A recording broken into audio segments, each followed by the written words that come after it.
이 시간 우리 다 함께 하나님의 말씀을 나누겠습니다. 오늘은 마태복음, 저희들이 지난 시간에 우리 18절부터 21절의 말씀을 가지고 함께 말씀을 나누었는데, 오늘 이 시간에는 마태복음 1장 22절부터 25절, 예수 그리스도의 태어나심이 이와 같았다라고 성경이 기록하면서 우리 두 번째 나머지 우리 말씀을 오늘 이 아침에 함께 상고하기 원합니다. 마태복음 1장 22절로 25절의 말씀입니다. 성경이 있으신 분들은 다 말씀을 찾으시고, 성경이 없으신 분들은 주보와 또 우리 전면에 모니터에 본문이 있습니다. 참고하시면 도움이 되시라고 믿고요. 제가 하나님의 말씀을 받들어 읽겠습니다.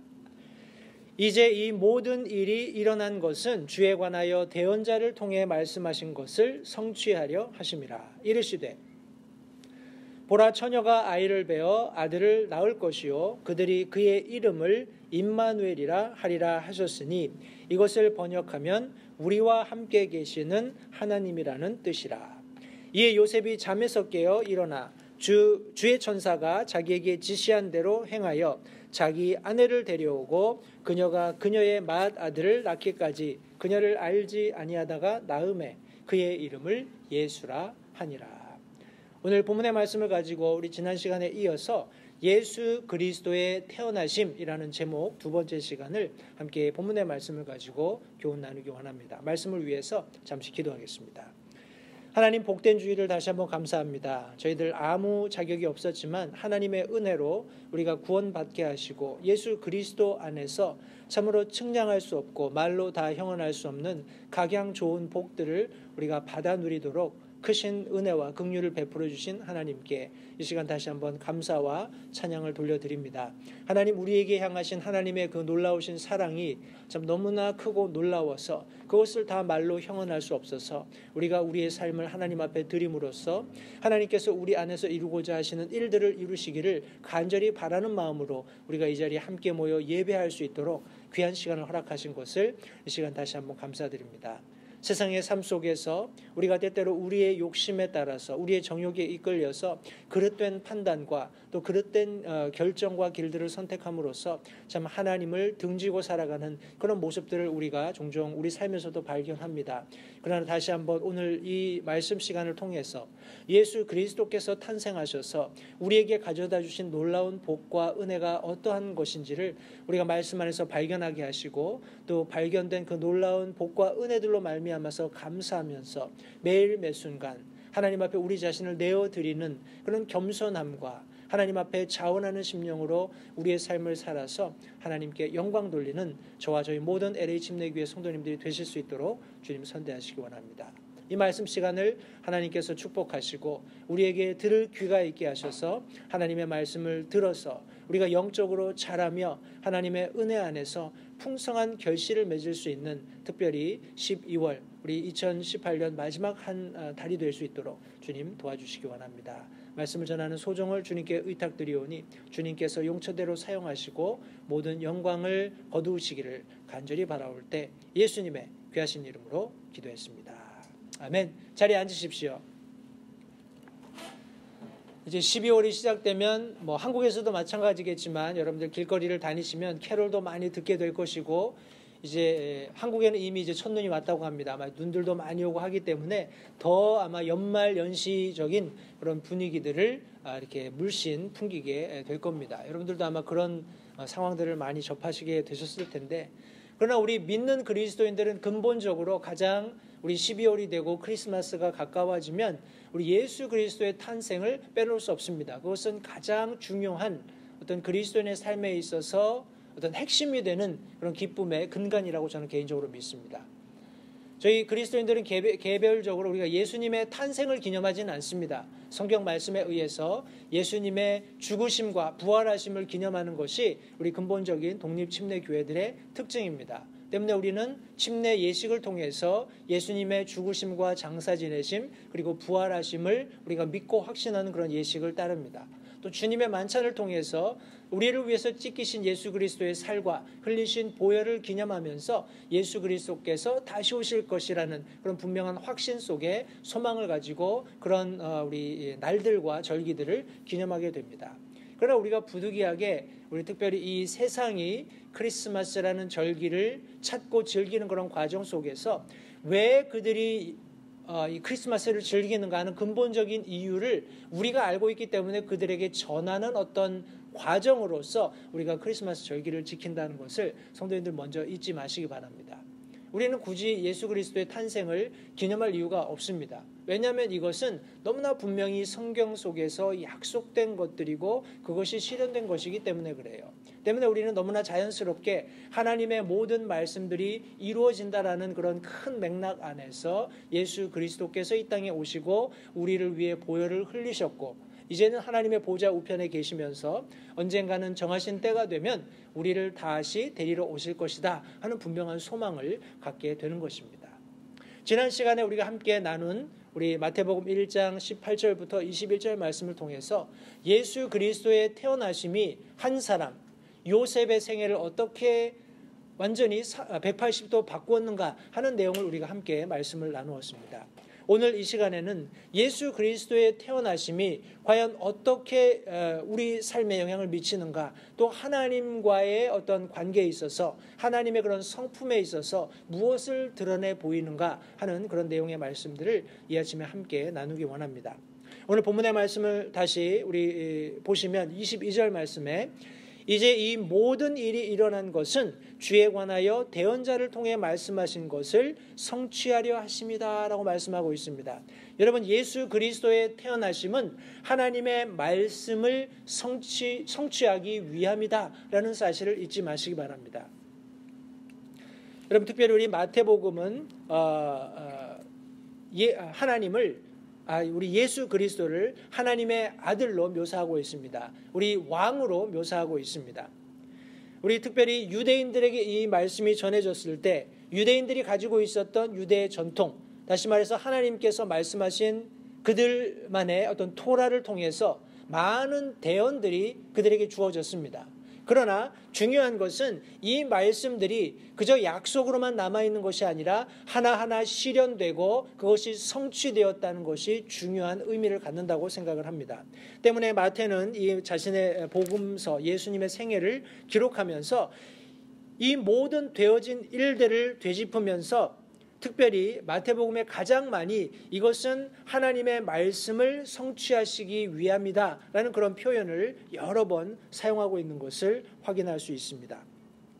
우리 오늘 읽었던 본문의 말씀, 우리 22절 말씀에서도 주에 관하여 대언자를 통해 하신 말씀을 성취하려 하심이다 라고 기록하고 있습니다. 또 우리 말씀해 보시면 우리 여러 군데가 있는데 몇 군데만 살펴보겠습니다. 우리 2장 마지막 부분에서도 나사렛이라 하는 도시로 가서 거기 거하니 이것은 대언자들을 통해 말씀하신 바 그가 나사렛 사람이라 불리리라 함을 성취하려 하심이더라. 예수님께서 태어나신 것, 그분이 베들레헴의 작은 구유에서 탄생할 수밖에 없으셨던 이 모든 것들도 결국에는 하나님께서 말씀하신 성경에 앞서 예수 그리스도의 탄생을 대언하신 모든 말씀들을 성취하기 위함이다 라고 분명히 성경이 언급하고 있는 것입니다. 여러분, 예수 그리스도의 태어나신 그분이 2000년 전에 이 땅에 육신을 입고 이 땅에 오신 것은 하나님의 말씀을 성취하기 위함이다 라는 것을 잊지 마시기 바랍니다. 하나님의 모든 예언은 성취되었고 또 성취되고 있으며 또 모두 성취될 것입니다. 예수 그리스도의 탄생은 이미 성취가 되었죠. 저와 여러분들을 향한 놀라운 하나님의 구원의 은혜도 지금 성취되고 있는 과정 가운데 있습니다. 성경 말씀에 의하면 예수님께서는 분명히 정하신 때가 되면 우리를 데리러 다시 오시겠다라고 약속해 놓으셨습니다. 그 대언도 반드시 정하신 때가 되면 성취가 될 것입니다. 여러분, 하나님께서 우리에게 주신 모든 약속이 성취된다라는 것, 이 한 가지 사실만 우리가 정확히 알고 있어도 우리가 그리스도인으로서의 합당한 삶을 살아가는데 아무 어려움이 없을 것이라고 생각을 합니다. 그러나 때때로 우리 삶에서 닥치는 그런 여러 그런 어려움들로 인해서 더러는 좌절하기도 합니다. 실망하기도 합니다. 과연 이렇게 사는 것이 맞는가? 내가 그리스도인으로서 이런 결정을 하고 이렇게 살아가는 삶이 합당한 삶인가? 고민을 할 수도 있을 것입니다.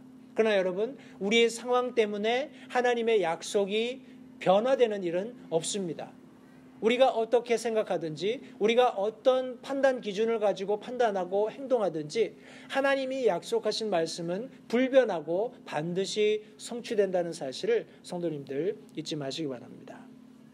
우리 성경이 메시아를 언급하셨을 때 그 메시아, 우리 하나님께서 우리에게 주실 구원자는 뭐라고 할까요? 그 당시에 예수님 당시에 사람들이 기대했던 것처럼 그렇게 그들을 압제 속에서, 인간적인 압제 속에서, 민족적인 압제 속에서 구출해 주실 분이시라는 그런 기대와 상관없이 고통받는 메시아로 오셨다는 것을 성경이 이미 대언하고 있습니다.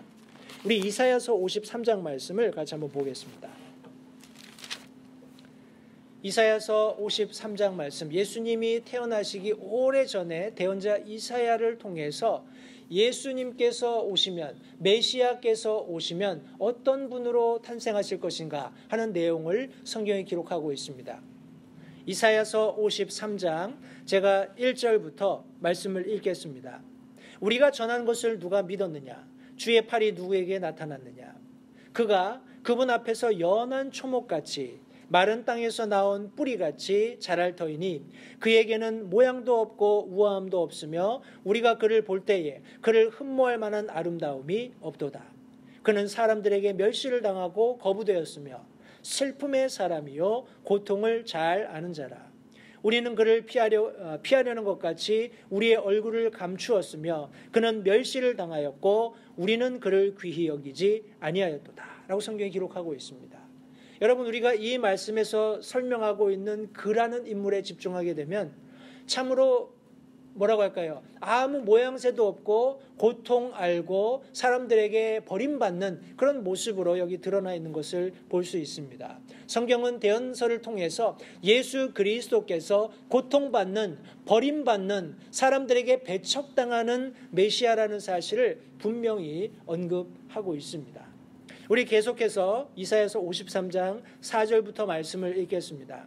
참으로 그는 우리의 고통을 짊어지고 우리의 슬픔을 담당하였거늘 우리는 그가 매를 맞고 하나님께 맞아 고난을 당한다고 생각하였노라. 그러나 그는 우리의 범죄들로 인해 부상을 당하고 우리의 불법들로 인해 상하였노라. 그가 징벌을 받음으로 우리가 화평을 누리고 그가 채찍에 맞음으로 우리가 고침을 받았도다.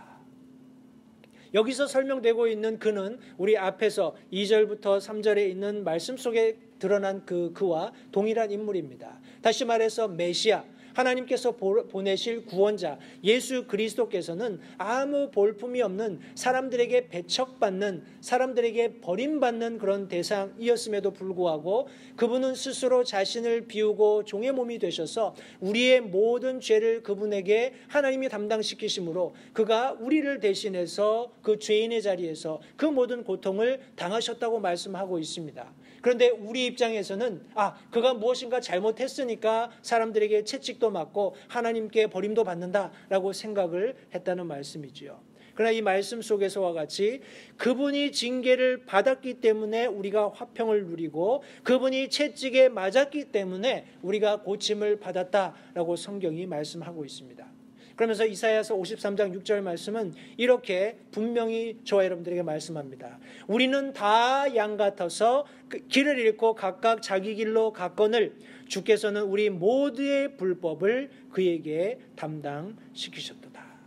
그가 학대를 당하고 고난을 당하였어도 자기 입을 열지 아니하였으며 도살장으로 향하는 어린 양같이 끌려가 털 깎는 자 앞에서 잠잠한 양같이 자기 입을 열지 아니하는도다.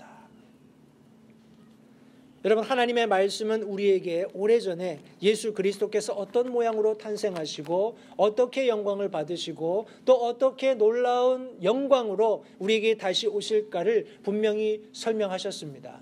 우리 구약 말씀에 국한해서 말씀을 성취하시는 그런 하나님만을 우리가 접하게 된다면 예수 그리스도의 탄생이라는 것은 참으로 이게 가슴 아프기 짝이 없는 일이 아닐 수 없습니다.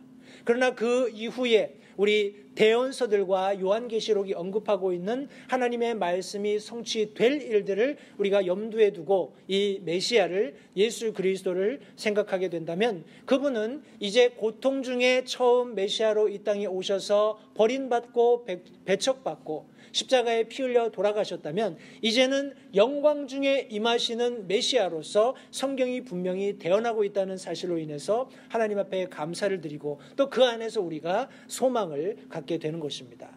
여러분, 예수님께서 영광 중에 다시 오실 때 그분은 왕권을 받으시고 하나님의 그런 권능을 가지고 원수들을 짓밟으면서 강력한 왕국을 세우시는 메시아로 이 땅에 다시 오실 것입니다. 그분이 오실 때 저와 여러분들이 그분과 함께 왕노릇하게 될 것이라고 성경이 말씀하고 있습니다.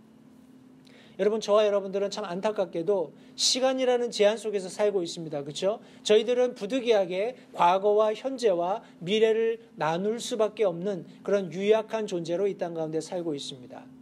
여러분, 모든 하나님의 말씀을 우리가 과거와 현재와 미래로 나눌 수는 없습니다. 왜냐하면 우리는 하나님과 다른, 전적으로 차원이 다른 존재들이기 때문에 그래요.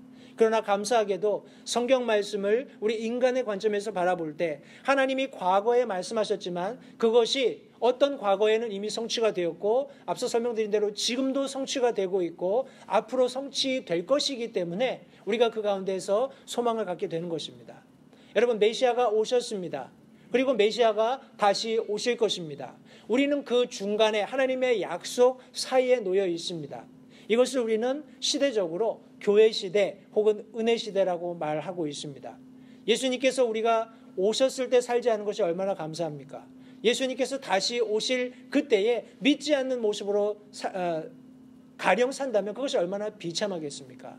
그러나 하나님의 은혜로 저희들은 은혜 시대에 살면서 하나님께서 말씀하신 말씀들이 하나하나 성취되어가는 과정 속에서 구원의 은혜를 힘입는 그런 놀라운 교회 시대를 살 수 있게 된 것으로 인해서 하나님께 다시 한번 감사를 드립니다. 여러분, 저와 여러분들은 하나님께서 약속하신 모든 말씀이 성취되고 있는 과정들을 눈으로 목격하면서 살아가는 그런 놀라운 특권을 누리고 있음을 감사하시기 바랍니다. 예수 그리스도의 태어나심이 하나님의 모든 말씀을 성취하시기 위함이라는 사실을 기억하시면서 저와 여러분들이 묵상하는 모든 말씀 속에서 무엇을 하나님이 약속하셨든지 그것이 저와 여러분들의 삶 가운데 반드시 이루어진다는 사실을 예수 그리스도께서 탄생하셨다는 사실로 인해서 다시 한번 확신할 수 있는 그런 우리 12월이 되었으면 좋겠습니다. 사랑하는 성도 여러분, 예수님께서 이 땅에 태어나시고 그분이 장성하신 이후에 이 지상 사역을 이루시고 십자가에서 저와 여러분들을 위해 대속의 보혈을 흘리시고 하나님의 보좌 우편으로 올라가신 이 모든 일련의 과정들은 하나님이 하신 모든 말씀들이 성취되기 위함이라는 사실을 잊지 마시기 바랍니다. 그분이 올라가셔서 이제 끝난 것이 아니죠. 다시 오시겠다고 약속하셨습니다. 그분을 바라는, 그분을 믿는, 그분이 하신 모든 말씀이 성취될 것이라는 확신 속에서 살아가는 우리 모든 LH 침례교회 성도님들이 되시기 바랍니다.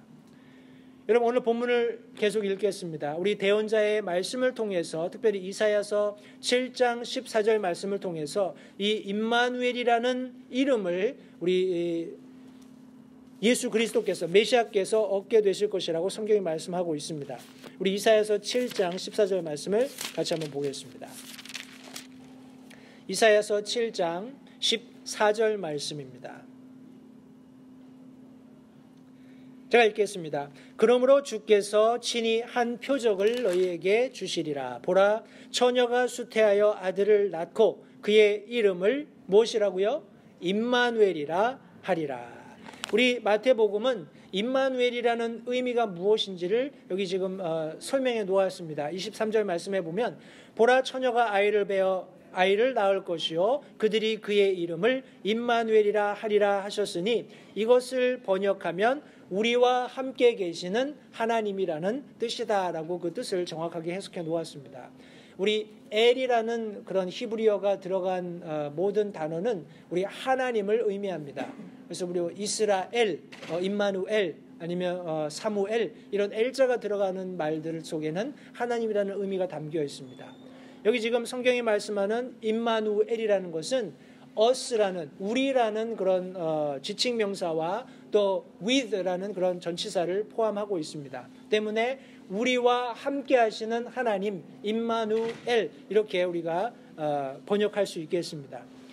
여러분, 예수 그리스도께서 이 땅에 태어나셨다는 것은 하나님의 말씀을 성취하시기 위함일 뿐만 아니라 하나님께서 실제로 우리와 함께 하시기 위함이다 라고 성경은 언급하고 있는 것입니다. 여러분, 하나님의 말씀이 아무리 우리에게 좋고 유익이 된다 할지라도 여러분, 그것으로 하나님의 사랑이 끝이라고 생각하는 것은 오해입니다. 여러분, 하나님이 원하시는 것은 자신이 말씀하신 것을 이루는 것보다 더 간절하게 원하는 것이 있다면 저와 여러분 가운데 함께 거하시기를 원한다는 사실을 성도님들 잊지 마시기 바랍니다. 성경이 그것을 말씀하고 있습니다. 여러분, 여기 하나님께서 우리와 함께 하신다라고 성경이 언급하고 있는 이 의미는 그냥 우리 곁에 계시겠다라는 의미가 아니에요. 우리 안에 계시면서 우리와 전적으로 함께 하시는 하나님을 묘사하고 있는 것입니다. 여러분, 사랑하는 사람과 우리가 함께 있는 것은 정말 떨어지기 싫고 하루 온종일 그 대상과 함께 있고 싶어하는 그런 우리 마음이 표현되는 것이라고 믿습니다.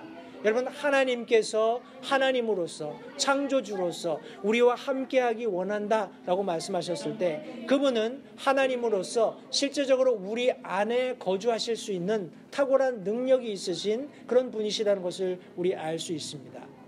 하나님이 우리와 함께하신다. 여러분, 하나님께서는 우리가 에덴 동산에서 첫사람 아담이 범죄한 이후에 죄가 우리 사이를 내어서 더 이상 교제할 수 없는 상황이 되었을 때 우리 에베소서 말씀에 의하면 창세 이전에 예수 그리스도 안에서 우리를 선택하셨다라고 말씀하고 있습니다. 다른 말로 이야기하면 하나님께서는 우리의 죄성이 어떤 결과를 가져올지 알고 계셨어요. 그럼에도 불구하고 하나님께서는 우리와 함께하기 원하셨기 때문에 메시아를 준비하는 그런 과정 속에서 우리와 함께하기 원하셨다라고 말씀하고 있는 것입니다. 그분 안에 우리가 거할 수 있게끔, 우리 안에 그분이 감추어질 수 있게끔 은밀하신 하나님께서 이 모든 일들을 계획하셨다고 성경은 말씀하고 있는 것입니다. 여러분, 완전한 치유, 완전한 회복, 그리고 완전한 연합을 위한 유일한 방법으로서 예수 그리스도께서 이 땅에 오셨다는 것을 성도님들 잊지 마시기 바랍니다. 예수님께서 이 땅에 오신 것은 하나님께서 우리와 함께하기 원하시는, 우리 안에 거하기 원하시는, 우리와 완전한 일체를 이루기 원하시는, 우리와 처음에 가졌던 그런 아름다운 교제를 회복하기 원하시는 마음을 표현하신 것이라는 사실을 성도님들 기억하시기 바랍니다. 여러분, 이런 하나님의 완전한 어떤 치유, 회복, 우리와 함께 하시는 그런 과정 속에는 하나님께서 보내실 메시아가 겪어야 할 고난이 크고 과중하다는 것을 우리가 앞서 우리 이사야서 말씀을 통해서 살펴본 바 있습니다. 그것은 쉬운 결단이 아니었습니다. 우리 미국에서 그런 우리 뭐라고 하나요? 프레이즈를 많이 씁니다. Freedom is not free. 그런 말 들어보셨죠? 자유라는 것은 공짜가 아니다. 이런 의미입니다. 하나님께서 저와 여러분들을 자유하게 하시기 위해서 하나님께서 계획하셨던, 뜻하셨던 우리와 함께하기 원하시는 그 마음을 온전히 성취하시기 위해서 메시아를 이 땅에 보내셨어요. 우리는 그분을 통해서 자유함을 누렸습니다. 구원을 얻었습니다. 그러나 그것이 하나님 입장에서 값없이 베풀어 주신 은혜이지만 그분은 거기에 상응한 값을 지불하셨다는 것을 성도님들 잊지 마시기 바랍니다. 구원은 그렇게 우리가 하찮게 취급할 수 있는 것이 아닙니다. 하나님 편에서 놀라운, 우리 인간의 입장에서는 상상할 수 없는 값을 이미 지불하셨다고 성경이 말씀하고 있습니다. 여러분, 우리 고린도전서 1장 9절 말씀을 같이 한번 보겠습니다. 고린도전서 1장 9절 말씀에 보시면 너희를 부르사 자신의 아들 예수 그리스도 우리 주와 교제하게 하시는 하나님은 신실하시도다 라고 말씀하고 있습니다. 앞서 제가 잠시 언급해드린 바와 같이 하나님과 우리는 원수된 사이입니다. 죄로 인해서 우리가 범접할 수 없는, 그분께서도 우리에게 다가올 수 없는 죄라는 장벽이 막혀 있었다라는 거예요. 그러나 예수 그리스도께서 이 땅에 오심으로써 하나님의 약속된 말씀이 성취가 되고 하나님께서 우리와 함께하기 원하신다는 그런 분명한 의지가 적극적으로 표현되었고 설명이 되었다는 말씀입니다. 하나님의 신실하심이 그 일을 이루신 거예요. 누구든지 예수 그리스도를 믿는 자들은 이제 하나님과 교제할 수 있을 뿐만 아니라 그분의 자녀로서 그분을 친아버지로 부르면서 그분과 교제할 수 있게 되었다고 요한복음 1장은 설명해 주고 있습니다. 사랑하는 성도 여러분, 하나님께서 얼마나 놀랍게 우리와 함께하기 원하셨는가. 그 간절함이 예수 그리스도의 탄생을 통해서 이 땅에 분명하게 보여졌다는 사실을 성도님들 잊지 마시기 바랍니다.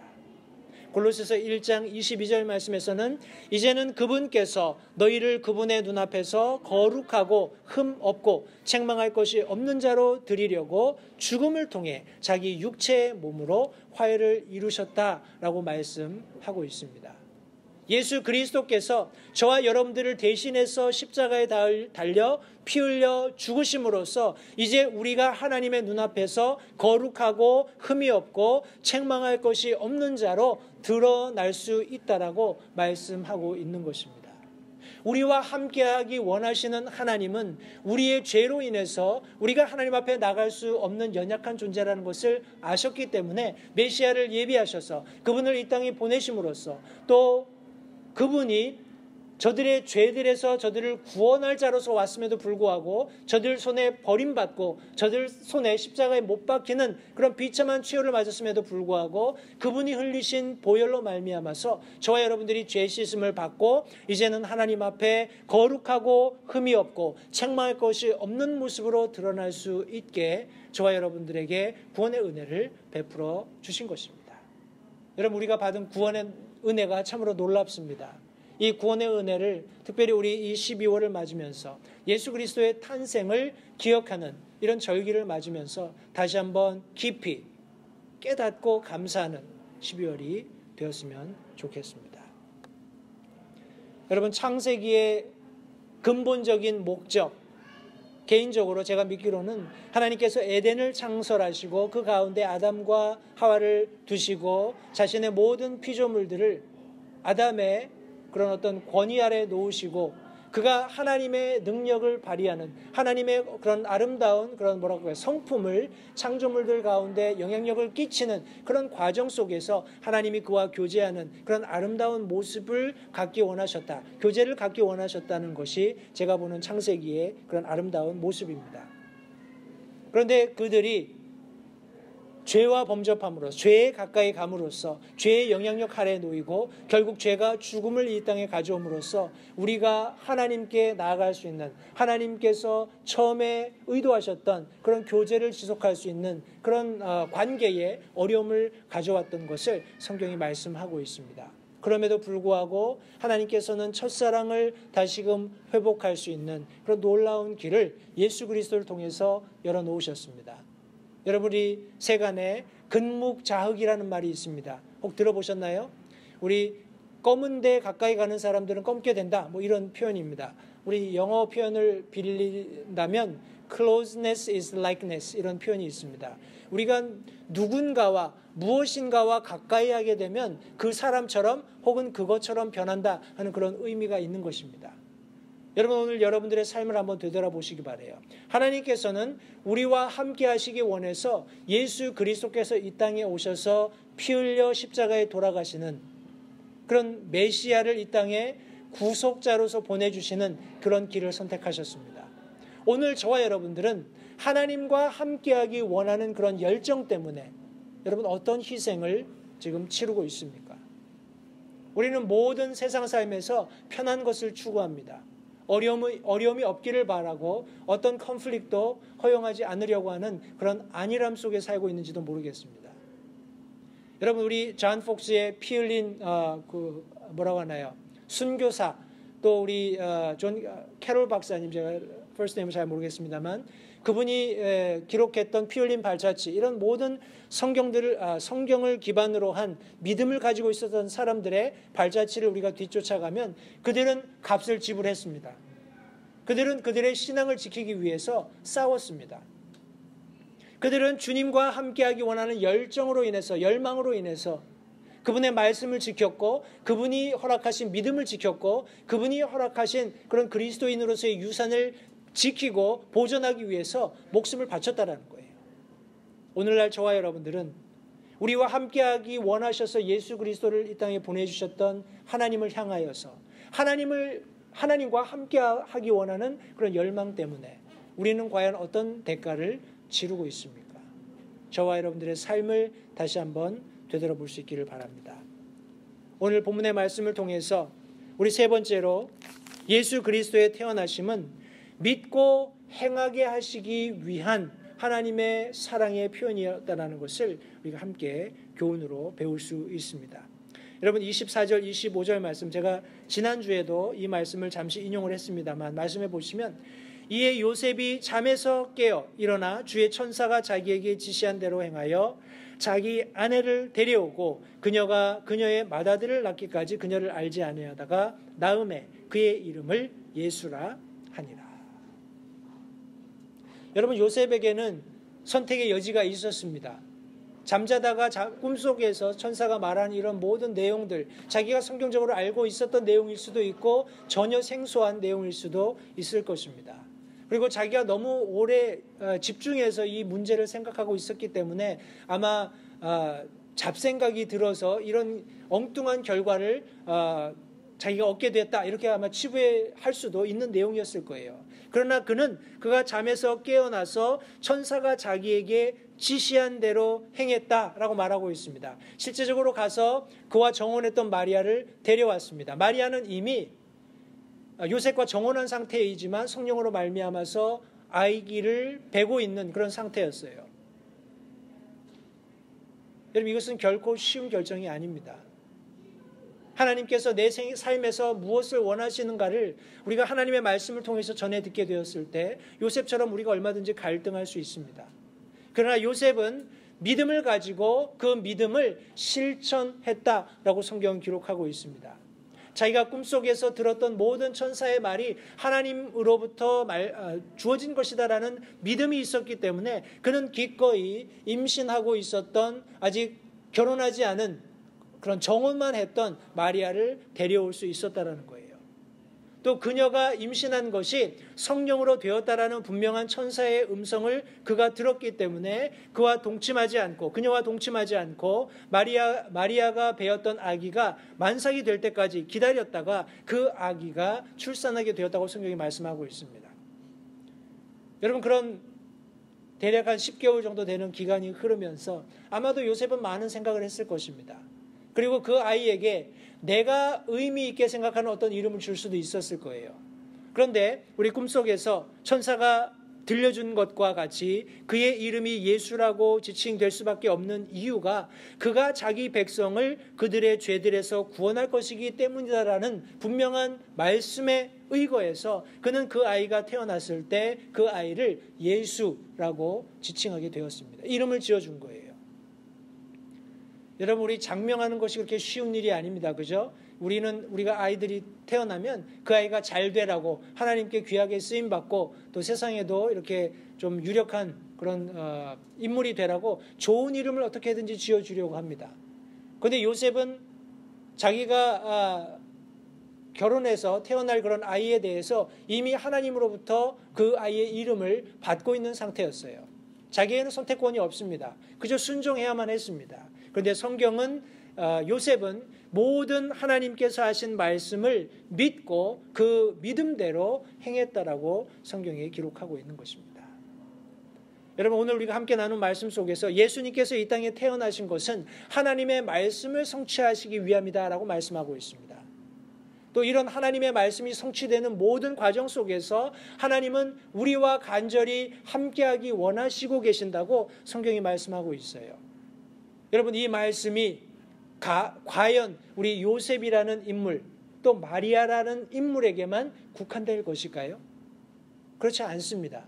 바로 21세기를 살고 있는 저와 여러분들에게도 개별적으로 적용되는 말씀이라고 믿습니다. 하나님의 말씀은 마리아와 요셉의 생애에서 성취되었던 것처럼 오늘날 저와 여러분들의 삶 속에서도 반드시 성취되어야 합니다. 여러분, 하나님께서는 우리와 함께 하시기 원하셨기 때문에 2000년 전에 예수 그리스도를 이 땅 가운데 보내주셨어요. 하나님께서는 지금 이 순간에도 우리와 함께 하기 원하시기 때문에 끊임없이 하나님의 말씀을 우리에게 전달해 주고 계십니다. 내가 너를 사랑한다. 내가 네게 복을 끼치기 원한다. 내가 네가 잘되고 형통하기를 원한다. 많은 말씀들로 우리에게 복과 은혜를 끼쳐주고 계십니다. 그런데 중요한 것은 과연 우리가 그것을 믿느냐 하는 것입니다. 그것을 하나님의 말씀으로 믿느냐, 그것을 하나님의 약속으로 믿느냐, 그리고 그들은 받은 믿음대로 우리가 그것을 실천하고 있느냐. 그것이 저와 여러분들에게 던져진 큰 질문이라고 믿습니다. 여러분, 우리 매일매일 삶 속에서 하나님의 말씀을 꾸준히 묵상하십시오. 그러면 그 말씀 속에서 하나님께서 이 모든 말씀을 성취해 오셨다라는 것, 그리고 지금 말씀을 성취하고 계시고 또 약속된 모든 말씀을 성취하실 것이라는 것을 분명히 깨닫게 되실 것입니다. 하나님께서 그렇게 하시는 궁극적인 이유가 무엇입니까? 그분이 우리와 함께 하시기 원하기 때문인 것을 성경은 분명히 말씀하고 있습니다. 예수 그리스도의 탄생이 그와 같았고 지금 되어지는 모든 일들이 그것을 증명하고 있습니다. 주님께서는 우리와 함께하기 원하세요. 여러분, 말씀을 붙잡고 우리와 함께하기 원하시는 하나님을 여러분 자각하면서 믿음을 동원해서, 믿음을 활용해서 여러분 하나님의 말씀을 붙잡고 그것을 실천하실 수 있게 되기를 바랍니다. 그렇게 할 때 다시 한번 우리 삶에 놀라운 예수 그리스도의 인격이, 성품이 형성될 것입니다. 여러분, 혹자는 우리 믿음이라는 것을 이렇게 정의했습니다. 내가 가진 의심보다 1% 하나님을 더 신뢰하는 것. 어떻게 생각하세요? 여러분, 우리는 인생에서 많은 문제에 봉착할 때마다 의심합니다. 과연 이게 될까? 하나님이 정말 살아계시다고 할지라도 이거는 어떤 사람이 개입하거나 어떤 시대적인 상황이 변한다고 되는 것이 아니라 이것은 절대 불가능한 것인데 과연 이것이 가능할까?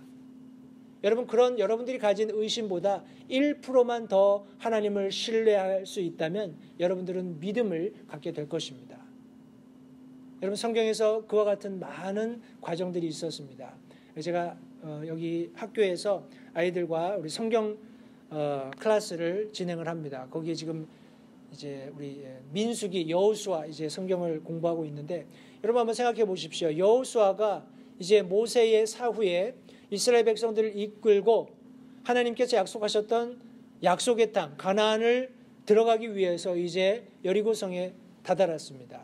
하나님께서 주신 인스트럭션, 다시 말해서 이 거대한 성으로 둘러싸인 여리고를 뭐라고 할까요? 공격하기 위한 그런 전술이 너무나 황당한 거예요. 너희가 이래 동안 이 성을 돌 건데 엿새 동안에는 성을 한 바퀴씩 돌아라. 그리고 7째 날에 너희가 7바퀴를 돌고 제사장이 나팔을 울리고 백성들이 소리를 지르면 이 성이 납작하게 주저앉아서 너희들이 이 성을 공략할 수 있을 것이다. 아마 저와 여러분들이 거기 있었고 여호수아가 하나님께로부터 받은 말씀을 이렇게 전달해 주었다면 아마 돌아서서 코웃음을 쳤을지도 모릅니다. 아니, 지금 이 성이 얼마나 견고하게 세워졌는데, 그리고 이 사람들이 얼마나 강력한 군대를 가지고 있는데 그저 성을 빙글빙글 돈다고 또 사람들이 소리를 친다고 이 성이 어떻게 무너질 수 있겠는가 하는 그런 아마 의심을 가졌을지도 모릅니다. 그러나 사랑하는 성도 여러분, 이스라엘 백성들은 하나님께로부터 지도력을 위임받아서 지금 이스라엘을 이끌고 있는 여호수아의 말에 순종함으로써 그들이 가지고 있는 믿음을 증대시킬 수 있었다고 성경은 말씀하고 있습니다. 결국 그들이 불가능하다고 생각했던 여리고가 함락된 것입니다. 오늘 저와 여러분들이 살고 있는 이 시대에 많은 우리의 여리고성이 존재할지 몰라요. 그러나 오늘 우리가 함께 들은 말씀처럼 예수 그리스도께서 탄생하심으로써 우리에게 밝히 드러난 하나님의 마음, 하나님의 모든 말씀을 성취하시고 또 우리와 함께하기 원하시고 또 우리를 격려하셔서 믿음을 가지고 우리가 들은 말씀을 행하도록 권면하시는 하나님의 말씀을 다시 한번 마음에 새기고 우리가 삶에 처한 어떤 환경 속에서도 믿음을 잃지 않고 하나님의 놀라우신 약속과 그 권능을 붙들고 믿음으로 실천함으로써 우리 어려움을 하나하나 극복하면서 하나님 앞에 믿음으로 더 가까이 나가는 모든 LH 침례교회 성도님들이 되시기를 바랍니다. 기도하겠습니다.